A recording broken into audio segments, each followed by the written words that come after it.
Aloha and welcome to Spirit Chat Radio.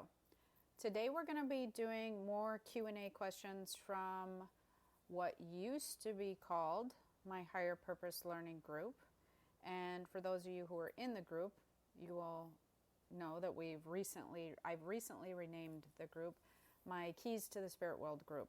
It's a name that I don't know why I didn't do that earlier, truthfully, because it's a lot more fitting and more aligned with me and my personal teaching and all of that sort of thing. It felt a lot more in alignment. And then I had another group prior to that, or not prior to that, along with that for my students that was called my Keys to the Spirit World. So what I've now done is my student group is now called my Keys Student Group. And if you're one of my students, you should see that now. And my Higher Purpose Learning is still a group.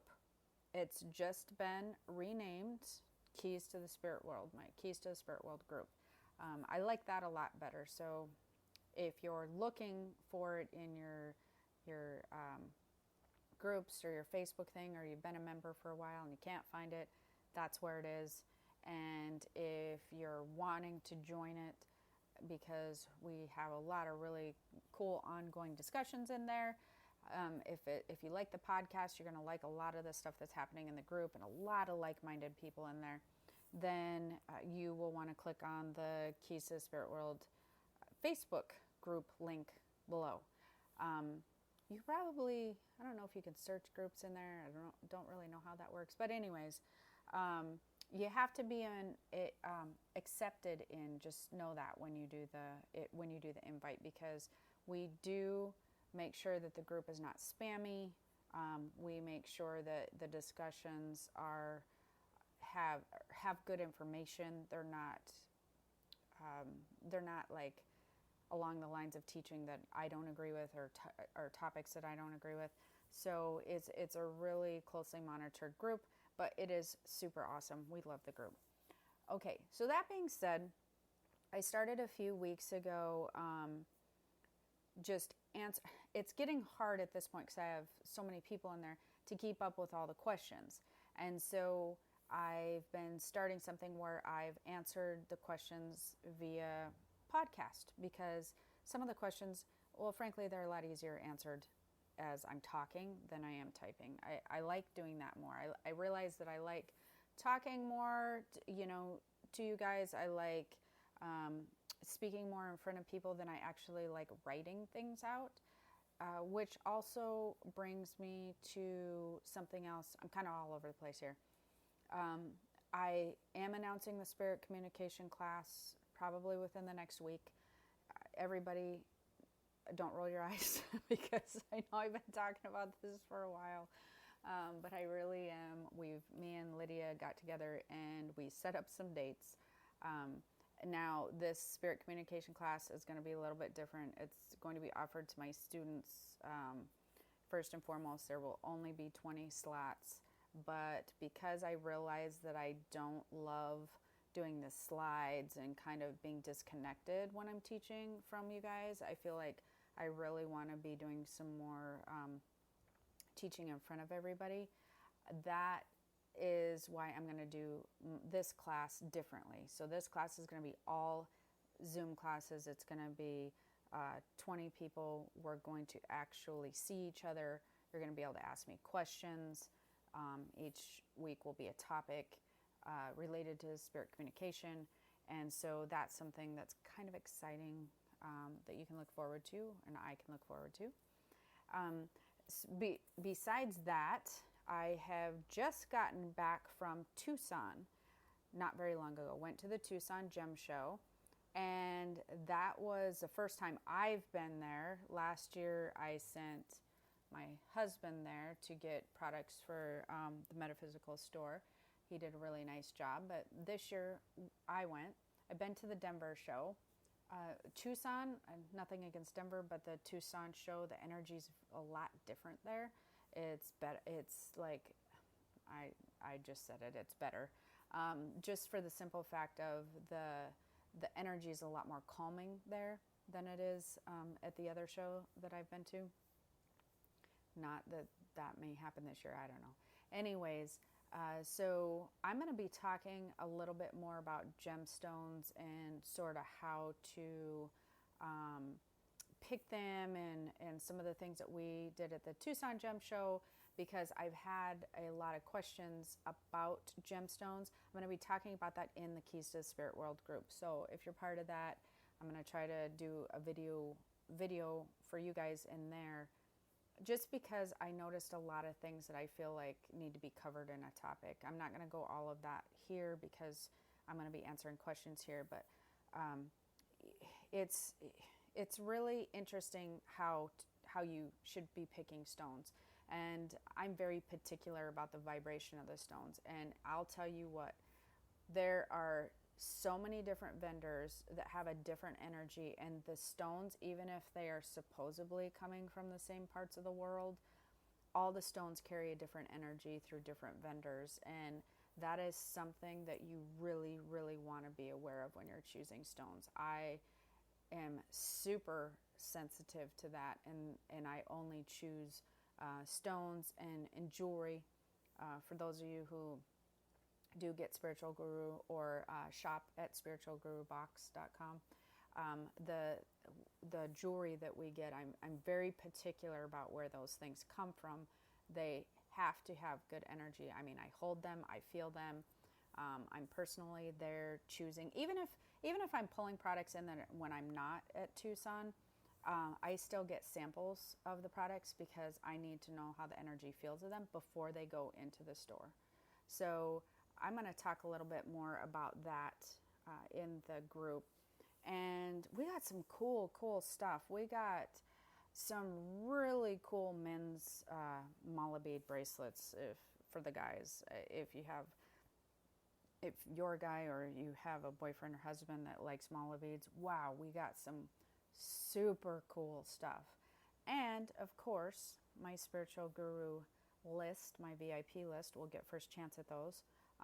And if they sell out before they hit the website, they sell out, which I think is a high probability at this point because of the stuff we got. And we didn't get large quantities of them, so that's going to be super fun. So if you're on the Spiritual Guru newsletter list, the email, the VIP list, definitely make sure you open those Tucson Gems Show sale emails, because you will not only get them for cheaper than before it goes on the website, there is very limited quantity, so some of those may not hit the website. So that's something that you want to watch for. So now we're going to get to the Keys to the Spirit World questions, my group.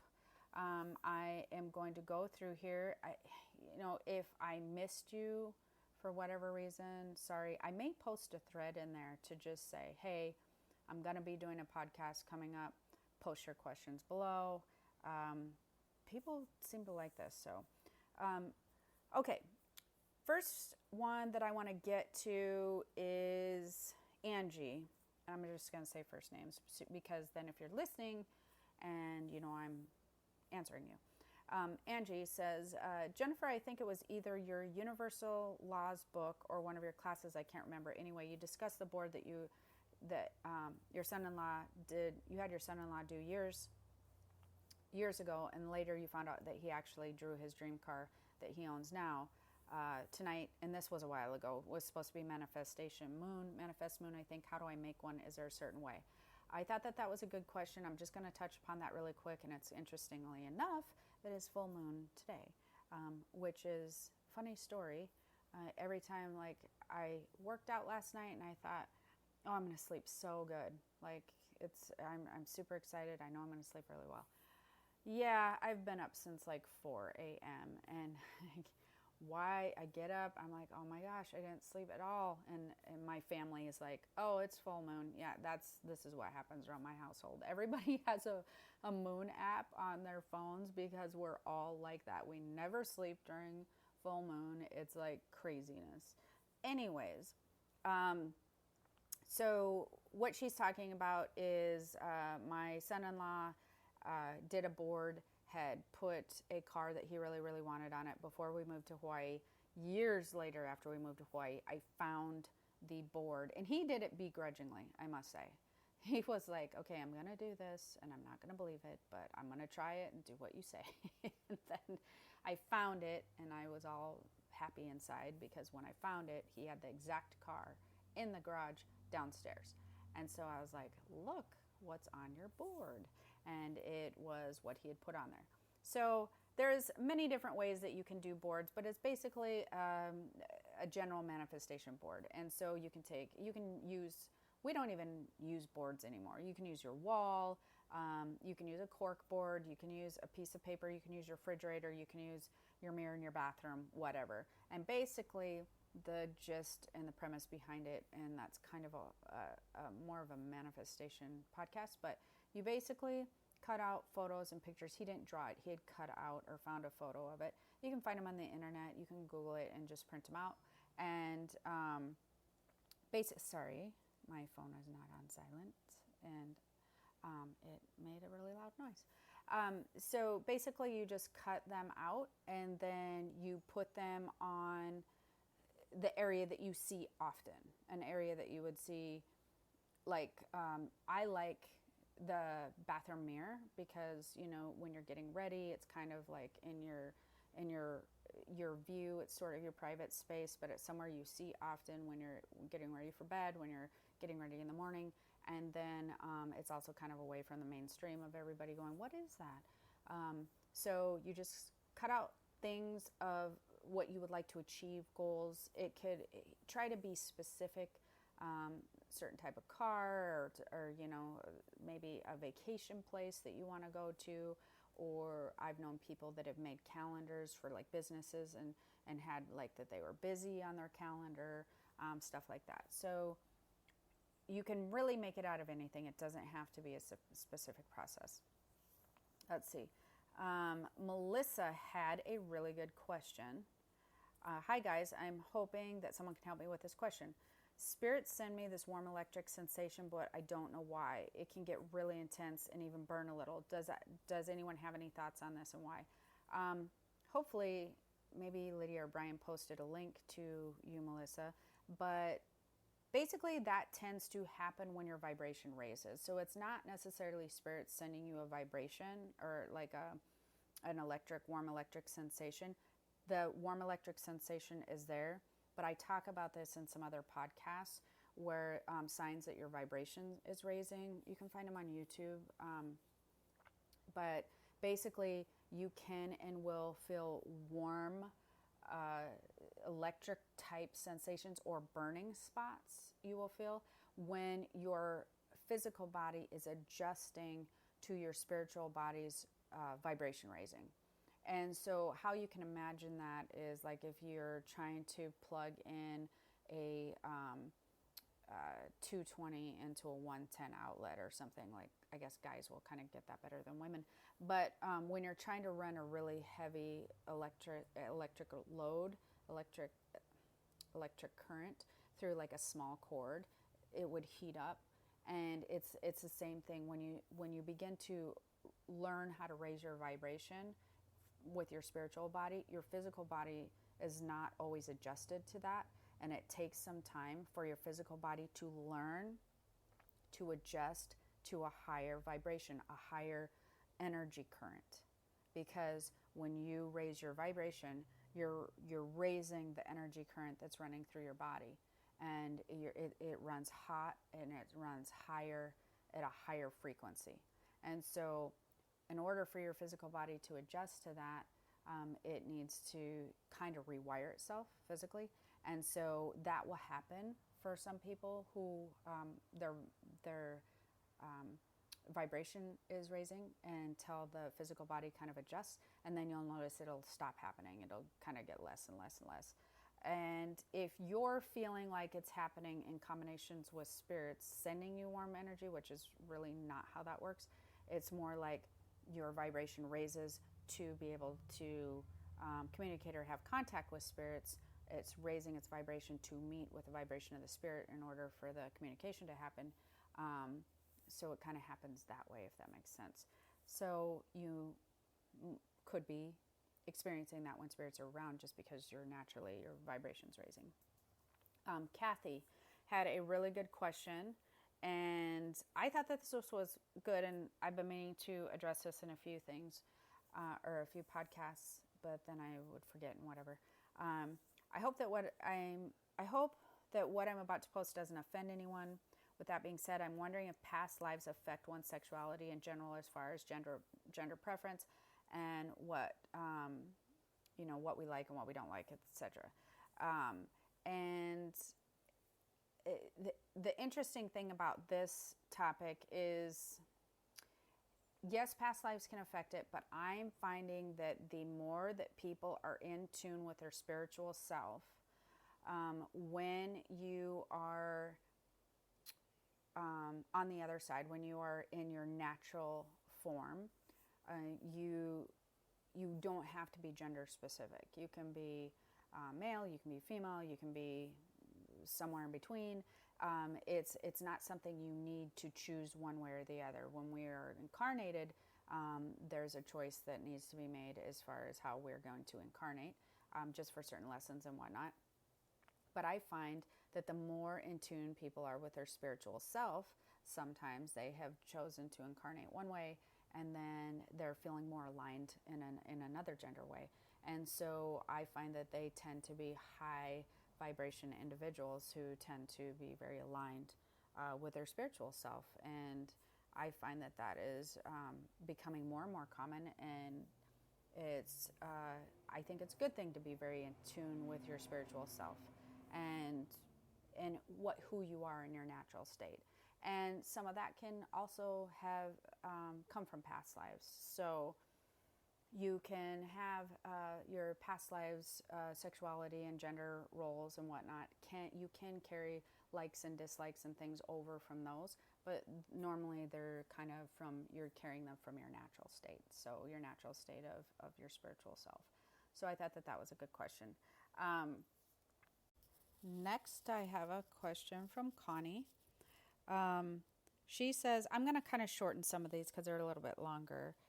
Basically, she says, I am incredibly, extremely empathic, always have been a caregiver, family, animals, etc. I've seen a few things, experiences from spirit frequently, and I am blessed to be able to do a few readings. This absolutely elates me. It's almost euphoric for me to be able to give someone a message and make them feel more at peace. I understand you can't push it to happen, but I'm wondering, how can I be more consistent in doing readings? This is something I've talked about many times, Connie, and it's something that maybe you have heard during my stuff or haven't heard, but I thought that this was a really good question to answer again, which is, you need to be trained with doing readings. And so everybody who is out there becoming a healer, developing their abilities, becoming an empath, and kind of honing their own skills, giving their friends and family advice, that's again why I did some of the classes that I've done, the mentorship program, the psychic ability class, and I'm going to get more into training people how to do readings. But you really need to be trained in doing readings if you're going to be more consistent in doing readings. I had teachers that I did readings under and I trained with for, at least 2 years before I started being consistent in giving readings on my own. I'd been psychic my entire life. My ability was very high, but you can have a very high ability. You can be very psychic, but when it comes to giving somebody an actual reading, that is very different. You have to learn how to address the topics that they need addressed and be able to deliver a message in a way that they will hear and receive well. You need to learn to pick apart some of the information that you're getting that's going to be helpful to the person that you're giving them to. It doesn't matter if you can see anything you want to in the whole entire world about a client or somebody that you want to do a reading for, but if that information is not helpful to that client in a way that their energy is feeling better from hearing the information than before they came to you, then there's really no purpose in doing the readings. Because as a healer and a reader, your entire job, your purpose, because it's a job, it's essentially a job, it's a gift, but it's also you need to take it very seriously and understand the code of ethics and all that kind of stuff that comes with reading. You need to be able to be trained enough to know to filter through the information, find the stuff that you know is going to be the most helpful, and be able to deliver that information that leaves your client feeling better than before. And again, that takes a lot of training, and it takes training in readings. So you can start with friends and family, but if anybody's going to do it professionally or more consistent, they definitely should find somebody to help them become a reader and to help train them and guide them in how to deliver a reading. So I thought that was a really good question. Let's see, we're going to get down to Thomas. Basically, he has very odd work hours, and he has pretty good sleep schedule, but about midnight, when he gets ready to go to sleep, he has trouble sleeping between the hours of 3 and 4. He's woken up by something. That is something that we've also talked about before, which is that is when the veil is the thinnest. So anybody who's sensitive to energies and who they can feel energies, or if you're newly developing, you're very prone to wake up between the hours of 3 and 4. 3 o'clock is peak time for the veil to be very thin. So you're just feeling the energy. The energy of the day is different than the energy of the night. And the energy at 3 a.m. is very high energy. So it's something that will wake people up for sure. This person, Geraldine, it's kind of similar to the other question that I just answered by, I think it was Connie. Anyways, she is talking about needing some advice. She does channeling or has gotten into doing some channeling. However, she says, recently I'm doubting myself more and more when things don't always pan out. We write things down and as it comes into my head, but can I be wrong? I worry about giving the wrong information or giving false hope on things. Is this normal, and how can I overcome it if it is? Yes, that's normal when you're in the beginning stages, absolutely. I believe that, or I've noticed when I train readers, they tend to hold, instead of feeling and sort of consuming information from a larger picture of images, they tend to pick apart the images and want to slap a meaning on every single little image that they get, and they tend to not be able to read the overall theme and the overall picture and give a summary of the flood of information that they're getting to the client. And that's what I'm talking about when you're doing readings. When you're learning to do readings, many times people, or channeling, people get so excited about just getting these flash images, and then they concentrate really hard on, okay, well, what does this mean? And that's got to mean something to me, and this must mean something to the client because I'm getting an image. Well, once you sort of go left brain and start picking apart what those images mean, you'll stop the flow of the information that you're receiving, and it'll start to become very choppy. And also, it's like picking apart a scene in a movie. If you don't kind of watch more of the scene and see how the scene flows together, you won't get a complete picture if you're really just trying to pick apart this scene and then pick apart this scene. And that all comes down to, again, it's very normal to feel that way. But I believe in that instance, Geraldine, you are picking apart your reading information too soon, and you're not allowing the overall picture to flow. Again, that comes with training. And since I'm getting so many questions on this, I'm really going to be doing the spirit communication class first because I promised. However, it looks to me from what I'm seeing that I might have to do some class on maybe training some people on how to read. I do that with my mentorship program, like my mentorship classes, but I may have to do that with something more focused on that. Kay says, I have an interesting experience I've not seen voiced here. My computer office, basically, she's by a back door. Her computer's by a back door, and she faces away from the door. And every time she sits at her desk, she says, all hours of the day or night, I hear what I think is a bird flying into the door and getting my attention. My father passed away in 1999, and I have a niece who often told me that he's come to her as a bird. I've felt the same attraction, and I have often felt the same attraction and almost always talked to the birds in the backyard. This sounds relatively new, and I've been hearing it for about 3 months. I don't think it's my imagination. If I stand there waiting to see a bird, it doesn't happen. Can anyone make sense of this? So you can hear spiritual animals in the same way that you can hear actual spirits. So that's a clairaudience thing that's happening with UK. And you're hearing a bird, you're hearing that actually, like I said, you can hear birds and animals and things the same way that you can hear human voices or walking or talking or whatever. They're very one and the same. And I believe that you are on track. The whole point of you hearing the bird is a lot of times our loved ones will come through in a way or in a noise or in a smell. The cigar smells, perfume smells, things like that, in a way that you will recognize. So that's kind of the whole point. And truthfully, if you heard a knocking on the door or maybe a voice of your dad, that probably would make you run through the office screaming. So that's why many times, thankfully for everybody who gets to experience this stuff, they choose other avenues that don't terrify you to your very soul.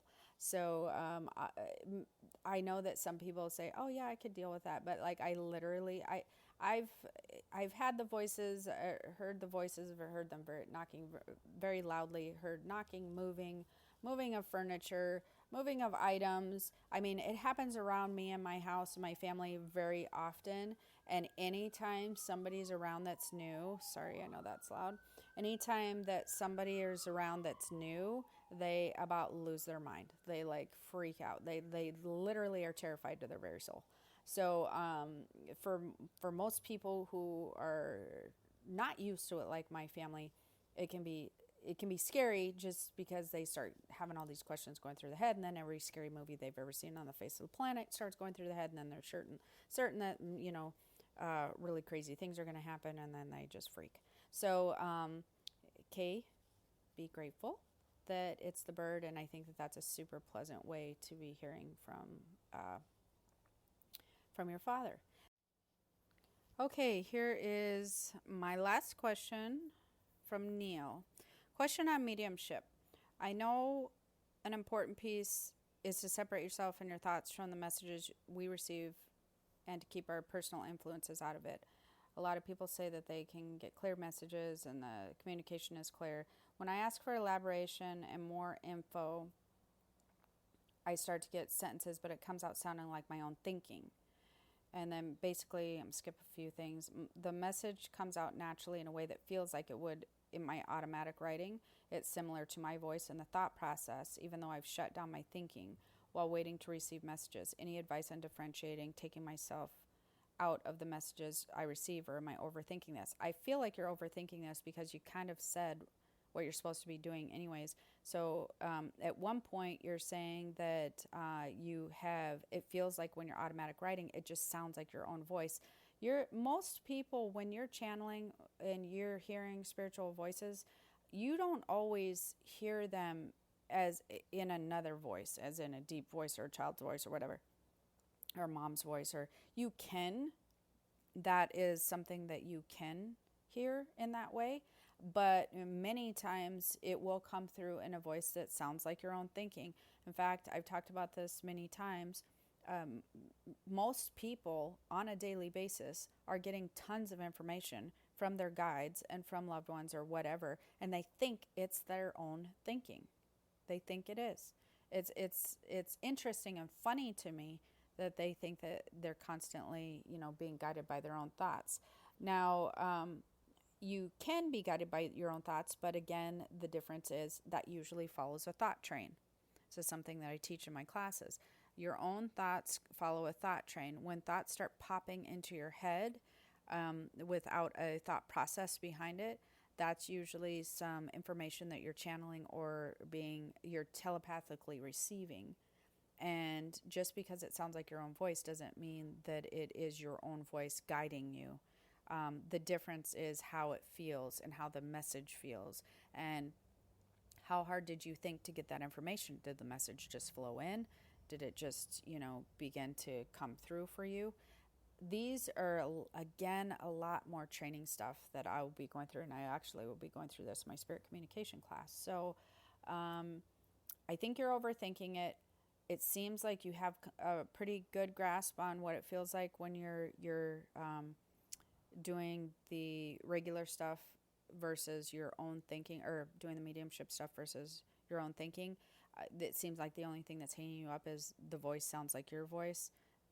And if that's the case, yes, you're overthinking it. Just allow the voice to be your own voice. It doesn't really matter whose voice it is, as long as the message is clear. So hopefully you enjoyed this one. I am going to try to do this again. I'm going to get back into some of my regular podcasts as well. Don't forget to stop on over to Kisa's Spirit World and my Kisa's Spirit World group and ask to join if you want to get in on some more of these conversations.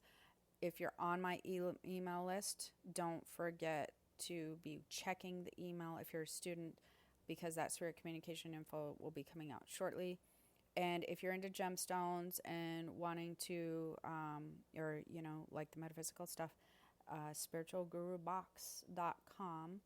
I couldn't do spiritualguru.com, which I would have liked to, but that was taken. So spiritualgurubox.com. We have a subscription box, but we also have a metaphysical store. And also, as always, don't forget to subscribe if you enjoy the podcast, whether it be iTunes or YouTube or whatever. And have the most amazing day. Until next time, aloha. Introducing Instagram teen accounts, a new way to keep your teens safer as they grow, like making sure they've got the right gear for riding. Knee pads. Check. And helmet? Done. See you, Dad. New Instagram teen accounts, automatic protections for who can contact your teen and the content they can see.